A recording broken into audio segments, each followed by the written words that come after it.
Hi guys, just a quick one before you actually watch this video between me and Gaz. This video was recorded yesterday, and since then we've had major breaking news that Bruno Fernandes is staying at Manchester United and Brian and Bremo has agreed a deal with Manchester United. Now, a lot of them talking points in this video was based on our thoughts and opinions on the current news. So please, if you do still watch the video and enjoy it, thank you so much, and it is a very good watch, and I enjoyed the interview with Gaz. And make sure you leave a like on the video as well, and subscribe if you are new. Welcome back to the channel, everybody, and I am Dan, your host, as always, with Gaz, a very special guest. Gaz, I met you at the start of the season before the Fulham game. You stood outside Hotel Football, and I recognised you, and I was like, you know what, that's Gaz Drinkwater. I've seen him on Twitter a lot. He had a viral tweet go on saying that United's worst than banter era is other clubs' greatest era and stuff like that. But came to talk to you and you invited me onto the radio, and we've had a few shows together over the last season. Not been very positive, have they, when it comes to topics we've talked about. But no, thank you for coming on the channel. It's nice to get you on. First of all, I'll ask you about Bruno Fernandes. Obviously, he's the main talking point to Saudi. I mean, first of all, do you think he will go? No. No is my answer. I don't think he'll go. I think that Bruno Fernandes, the main reason for that is I don't think Bruno Fernandes would want to play in Saudi Arabia. We know how much he loves the atmosphere of Manchester United, and he loves the fans of Manchester United. And I don't think it's a United specific thing as well. I think it's in European football where there is that immense, life or death passion almost from the fans. And I think that's the type of player he is as well. He absolutely loves football. And I think that anyone who really, really loves football above all else, above finances, above anything like that, then they would want to play in Europe. And they would want to play in Europe's big competition. So, if it was a Champions League club or a club with some real prestige, which I think is something that Bruno Fernandes does respect, if it was someone like that coming in for him, then, maybe I'd have a couple of thoughts about it. But at the moment, with it being a Saudi Arabian club who, let's face it, it's barely even football at the moment over there. I don't think he would have any interest in going over there. I think he told us at the end of the season, he said, I don't want to go anywhere unless the club don't want me. And if the club were to accept a bid, no matter what amount that bid is, then that would be indication to Bruno Fernandes, I think, of, well, you don't need me that much and you don't want me that much. And that'll be the only reason I think that he'd consider leaving, which is a possibility. It's a possibility the club accept the bid. If we're talking the silly money that's on offer, 100 million, maybe even more, and I think there's a real possibility that United could accept that bid. But I don't think they will. And I think Bruno Fernandes will stay at United. Even today, he put on his Instagram, welcome to Old Trafford to Matheus Cunha. I don't know. I just can't see it. But, it's money. At the end of the day, money talks. Absolutely, I completely agree with you. But obviously, like for me, Bruno, I did a YouTube short about him a few days ago, talking about how he's my favourite player behind Wayne Rooney. Now, I'm a young fan. Obviously, I didn't have the prestige and the opportunity to watch the great players you got to watch. I'm pretty sure you've got quite a few experience and stories when it comes to watching. I'm not that old. Days. No, you're 42. Is that right? no. But no, obviously, I've just said my favourite player is Wayne Rooney. Who's your favourite player? Wayne Rooney. Yeah, Wayne Rooney's Wayne Rooney's my favourite ever Manchester United player. When he came in, it was his debut. I was at his debut against Fenerbahce, and that was before we got our season tickets, and it was the season after that we had our season tickets. So I sort of felt like, I was about 10, 11 years old at that point. I sort of felt myself grow with Wayne Rooney in a way, and it sounds really weird, but he was a relatable guy, you know what I mean? He was from, a council estate, he was from a similar background to what I'm from, and I think there was something infectious about the way Wayne Rooney played. Everyone says he's like a street footballer, and that is what he was like, even playing top Premier League, Champions League games, he just looked like a kid kicking the ball around in the street. Yeah, he's my favourite ever Manchester United player. I actually think that he's Manchester United's greatest ever player, to put it on top of that. And this is, I understand that I wasn't around for the likes of George Best, and even Eric Cantona was before my time. However, for me, Wayne Rooney's United's greatest. I think that despite everything, despite the fact that I do think he's United's greatest and he's United's top goal scorer, I weirdly don't think he met his potential. I think Wayne Rooney could have been even better, or at least been as good for longer. as good as he was in his early 20s, I think he could have been that for a while longer, and he just wasn't in the end. But maybe that was part of what made him so fantastic. Yeah, I completely agree because obviously you get a lot of people say that Neymar, Suarez, these were the best players to never win the Ballon d'Or, or Henry as well. For me, it was Wayne Rooney. He's the best player to never win the Ballon d'Or, in my personal opinion. I think he's one of the Premier League's greatest. Obviously, everyone says that Henry's the greatest ever player to play in the Premier League. Personally, for me, I don't, but obviously, Henry is an exceptional player. He's definitely in my top 3 or maybe top 5. How many did he win? This is the thing with that debate, and I appreciate there's more nuance to it than how many Premier Leagues did he win, because otherwise, there's some absolute dross players that have won multiple Premier Leagues. But I do think you need to take that into account, and I think Henry won 2. Did he win 2 Premier Leagues? Yeah. So look, for me, Wayne Rooney won a vastly. Oh, he obviously won a lot more than that, and I think he had a massive influence in all of those teams that did it as well. So I just can't really see an argument away from Wayne Rooney. Even like Steven Gerrard, and we can all have a laugh about Gerrard and blah blah blah. But let's face it, he was an absolutely phenomenal footballer. If Liverpool didn't have him, who knows where they would have been during those periods. He was incredible to get them to win Champions League and stuff like that, and FA Cups as well. One of my first memories, not first memories, but one of the memories that really got me into football was watching him in the FA Cup final against West Ham, and me being like, "Wow, what a footballer he is! Football's mint, innit?" And I hate Liverpool, but at the end of the day, Steven Gerrard, as good as he was, never won the Premier League. And even when they were going to win a Premier League, actually bottled it himself, so they didn't win a Premier League. So he can't be in the conversation. But Wayne Rooney 100% is, and maybe I'd throw Paul Scholes in there as one of my favourite ever Manchester United players as well, just behind Rooney. Yeah, but that's the thing. Obviously, going back to Bruno Fernandes, I mean, speaking of Paul Scholes, actually, he said in the overlap in the most recent episode, I don't know if you watch it, but he said that if the Saudi bid is genuine, then you have to take 100 million for Bruno Fernandes. Now, I love Paul Scholes, one of the greatest ever footballers and midfielders in United's history. But do you think he's really negative when it comes to talking about the club? No matter whether it's something good going on or whether it's something bad. I've never heard him say anything good about United since he's retired. But with Bruno, it just seems like because I think the quote was with Scholes was that he says that does Bruno actually have a position in this Ruben Amorim side where he's a bit of a free roamer, and Carragher, who was next to him, explained him as like he's like that kid at school who was the best, who was best in the school, and he'd be taking all the corners, all the free kicks, all the penalties. He'd be a left back, right back. He just wanted to be on the ball, and that's a bit like Bruno. Would you agree with that? Would you say? There is a conversation over whether Manchester United would be more balanced as a team without Bruno Fernandes.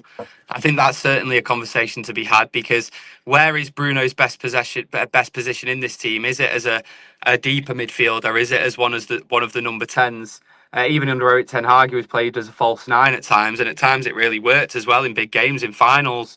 There is a conversation to be had as to if we had players that fit the system better, maybe 2 centre midfielders that fit the system better instead of Bruno Fernandes, then potentially United could look more of a cohesive unit. I do get that.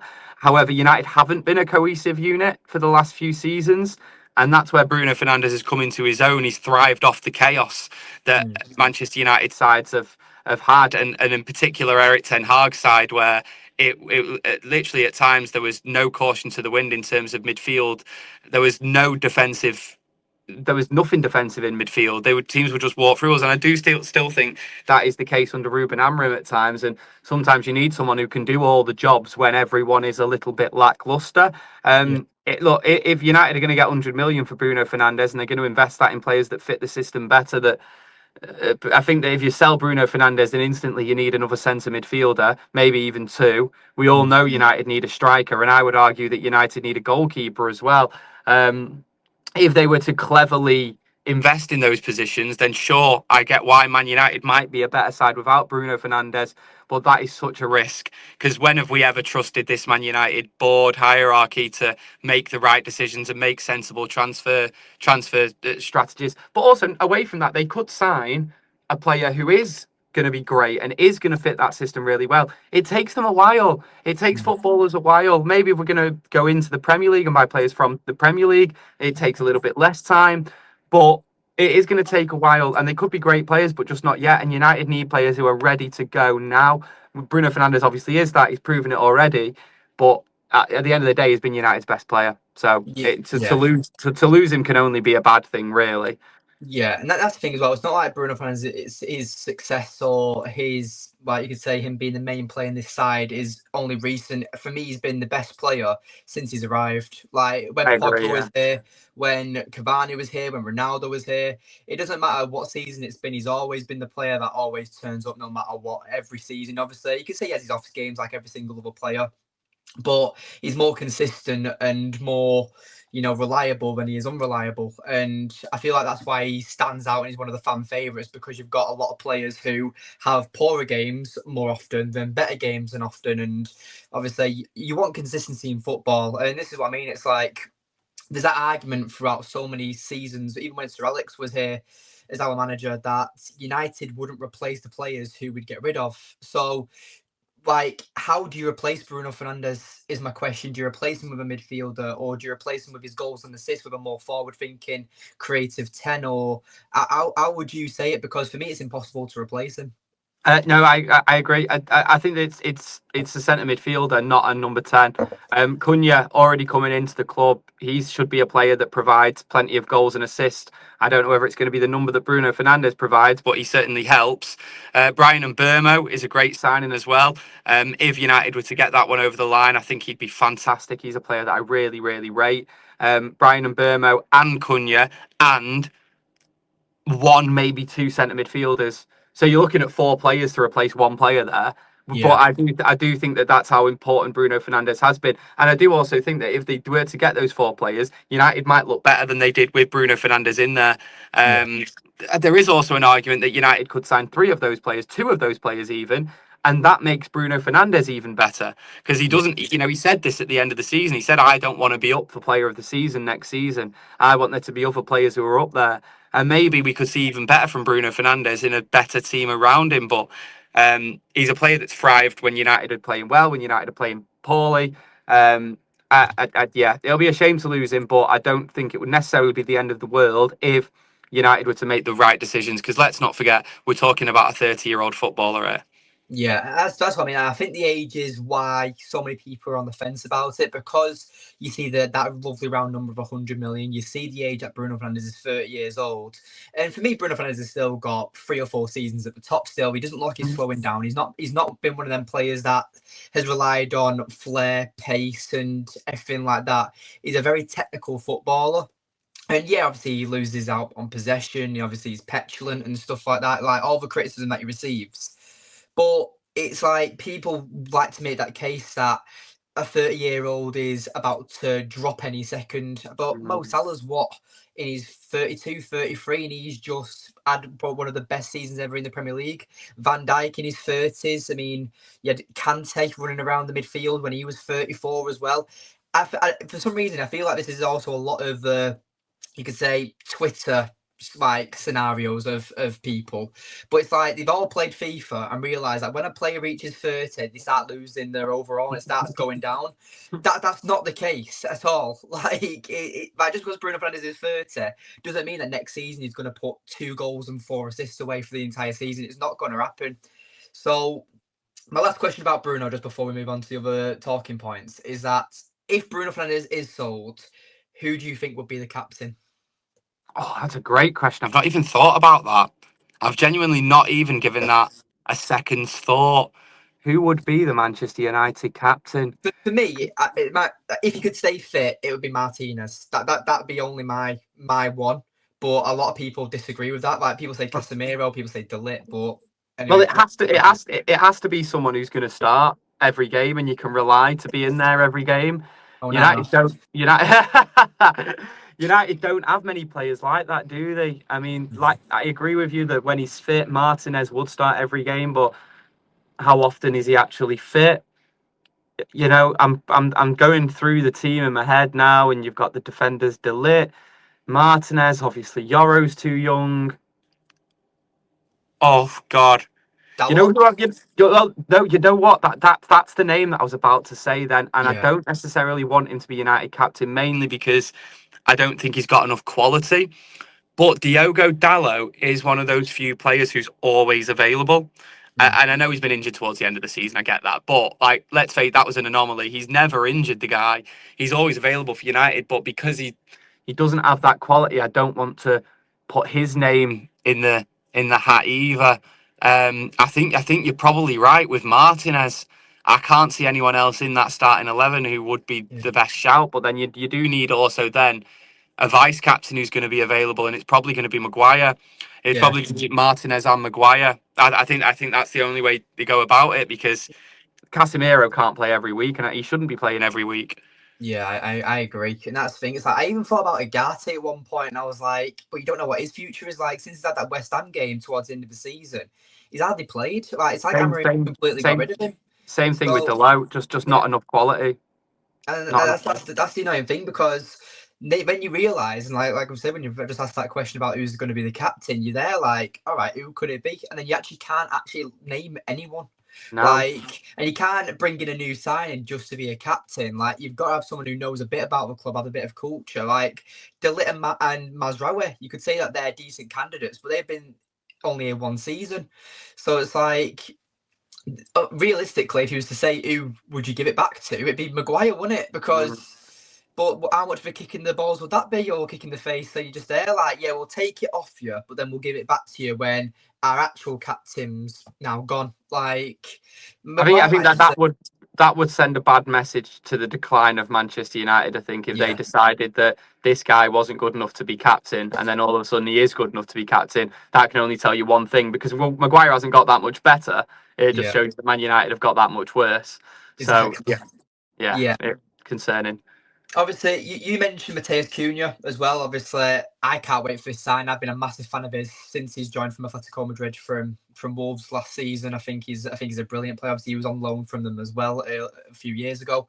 But Mateus Cunha has always been one of them players that I've been a massive admirer of, and this season he's really blossomed and been that standout player. I mean, he's done my FPL absolute wonders this season. I don't know about you, but no, yeah. How excited are you about Mateus Cunha joining United? Yeah, I'm really excited. I mean, it's very simple. I understand there's more to football than goals and assists, but the goals and assists do speak for themselves. The amount of goals from outside the box, some of the great goals he scored this season, his catalogue of goals is unbelievable, actually. He's a Put him for a brilliant player. corner against United. Yeah. That was unbelievable. I mean, good grief, that was ridiculous, wasn't it? So look, he's a player who fits the system on paper, I guess. I guess he fits as one of those number 10s. Whether he fits the style of play or not is another question, because I know he's not like Fernandez. He's not going to be back into and running around. That's not his game. I think if you're bringing him in, and like I said, I do think it's important that United get someone like Mbermo as well. I think that'll be a fabulous signing for the club. And then we've got to look elsewhere in the team. And my worry is that Mbermo would be signed as a number 9, and that's not his position. That's not where he plays. But if we were to get Mbermo, and this is maybe where we talk about letting Fernandez go, then you want to go and get a top striker, and the options are dwindling in terms of top strikers. I don't really think there's many about, apart from Victor Gyökeres, who would be my choice. And I'd love to see him come to United. He's got all the attributes. He's an absolute physical specimen, and the amount of goals he scored is ridiculous. So someone like that would be great. And then, as I say, I do think United need a new goalkeeper as well. But the difference in my thinking with the goalkeeper is I don't think United will go and get a new goalkeeper. I don't think Amorim is ready to do that just yet to Andre Onana. Yeah, I agree, and that's the thing is, and I actually had this argument with my granddad because me and my granddad have been going back and forth. He thinks Onana is one of the worst signings in United's history. For me, I've said Rasmus Højlund, and we've said what do you think is more risky, replacing Rasmus Højlund for a new striker, or replacing Onana and keeping Rasmus Højlund, vice versa? So it's like you get rid of Onana, keep Højlund, or you keep Onana and get rid of Højlund, blah, blah, blah, blah. So me and my granddad came to the agreement that a striker replacement is better for United than a goalkeeper replacement. I agree with that, yeah. Because obviously, I think the reason why Onana gets so much pelters as well is that he isn't a good goalkeeper, but because United don't score, that's why everyone's looking at Onana and being like, we don't score goals. If you let a goal in, then we lose another game, or we draw another game and stuff. And that's why the confidence doesn't come from it. And you look at the defence as well. The defence don't look like they have much faith in him and stuff like that. But for me, if United were winning 3-0 and then the games are already done and dusted, but then they go and score, the opposition goes and scores and makes it 3-1. No one's going to care about Onana and what he's done in that game because United have won the game, and that's it. But because of how poor United have been and how much we've lacked scoring goals, I think that's what comes to Onana's massive criticism, in my opinion. But Yeah, I agree. yeah, obviously, yeah, I agree with you. Victor Gyökeres is my choice as well. Everyone bangs on about Osimhen, but realistically, this is my opinion of him, is that if he was this amazing elite striker, would he really have gone to Napoli? Would he have really have gone to Galatasaray? And the wages he's asking for are absolutely mental. I just don't think that he'd be a right fit for United, just personally for me. I So agree. I definitely would prefer Gyökeres as well. But the little trouble causer as well, Alejandro Garnacho, his price has been set at around £40 million. For me, that's way too low. But what do you think? I think it's about right. I think 40 sounds about right. And I think when we're throwing around names like Gyökeres and a new goalkeeper and maybe another centre midfielder as well, we need to bear in mind that United don't have that much to spend. There's been reports that it's about 100 to 150 million. So that's before player sales. So let's just say, for argument's sake, it's 150 million. Cunha and Mbermo, who are the two that I want, let's say that's 120 mil. Just argument's sake here. I know that it's a bit more complicated than this, and you can do it in installments, and I get that. But let's say that's 120 mil. Then you need to recoup some money if you're going to go and sign a top striker. And I think that money comes from Garnacho being the main one. I think that'll be the main bulk of it because that's guaranteed. I think someone will have him for £40 million. Then you've got to look at Anthony and Rashford and Sancho. I don't think there's any guarantee that Man United can get rid of Rashford this transfer window, and I think it may even be a loan move, which is terrible news in terms of getting some money back and being able to spend it this summer. But if United can get rid of Anthony and Rashford, you'd hope that's minimum 60 million there. And then Sancho, what's that? 60 million and one. So, a bit of money recoup there. But United need to be able to sell these players, and that is going to be the problem. Yeah, I agree. And the hard thing is that, like, I love Rashford. I mean, I remember watching his debut. I thought he was absolutely mint. I've loved him ever since. And obviously, he has had up and down seasons. He hasn't been like amazing throughout his entire United career, but he has had them few decent seasons where he has really stood out. And obviously, from academy player as well, he was heavily relied upon as United's main talisman for quite a few portions, especially in that Ole Gunnar Solskjaer period when Martial was getting injured all the time before we brought back Ronaldo. Like, Rashford has been a very good signing for us, and on his day, he's absolutely amazing. But you hear what he's said about since he's gone to Villa about it's the happiest he's ever been, and the way he's performed as well. I feel like Rashford needs to be in much like Garnacho and other players as well, but they need to be in that culture to thrive. Like McTominay's a massive standout for that as well. Like how you've seen how he's got the best out of it for Napoli. Obviously, I know it's a completely different league, but it seems that players get better once they leave United, and it's frustrating. But yeah, as we're just coming to a close, how would you rank United's season? Obviously, I know it's not going to be a high number, but yeah, What, out of 10? yeah, just do out of 10. Yeah, you Um, can do points if you want to, like point well, something. I suppose we got to the Europa League final, which is, that wasn't the minimum expectation. We got there at least. We didn't get relegated. What did we do in the cups? I mean, we got a good win against Arsenal, didn't we, in the cup? Lost to Fulham. Yeah, lost to Fulham. That was it. Yeah. We beat Barnsley 7-0 in the Carabao. Yeah, we've sacked a manager. Maybe I give it a 2.5. Yeah, I'm just, yeah, a 2.5 just because of the moments. Like we beat City at the Etihad and beating Arsenal in the cup was quite good, and the Maguire moment, of course, in the Europa League. Maybe those moments boost it to a 2.5 because otherwise it would have been a 1 potentially. You know what? Yeah, 2.5 or 3. We'll say that. I'd say I agree with that, to be honest, because it has been such a long season, and it's not been a great one, has it? I mean, No. yeah, it just is what it is. I mean, I'll I'll ask you quickly as well. What would you say is your favourite game from this season? For me, it's the Etihad performance. That Amad Diallo goal was something special. But obviously, I'm asking you, what was your favourite game from this season? Yeah, I want to go Etihad as well because I was there, and it was just amazing to be there and see that. I would have gone Maguire in the Europa League semi, but I wasn't at that game. I was watching it at the Oh, pub, which was still amazing. yeah, I no, loved it, I was but there and I got pushed by down 2 steps, like because some guy pushed me in the back out of celebration. I landed on some old dude. oh, I So wish I was there. I wish I yeah. was there, but just because I wasn't there, I'm maybe gonna lean towards the Etihad. Yeah, I definitely say that match day experiences give that a bit of an edge, doesn't it? When it comes to actually being there in the atmosphere and being there in the moment, Yeah. it is 100% different. But yeah, it seems like it's 1:45, so I really appreciate you joining me, mate. Yeah, just tell people where they can find you, give you a follow and stuff. Yeah, I'm on all the socials, radio_Gaz, and you can listen to us on BBC Radio Manchester. I host the Total Sports Show. We do the Devil's Advocate podcast as well, myself and Joe McGrath, and you might hear me commentating on Man United every now and then on Radio Manchester.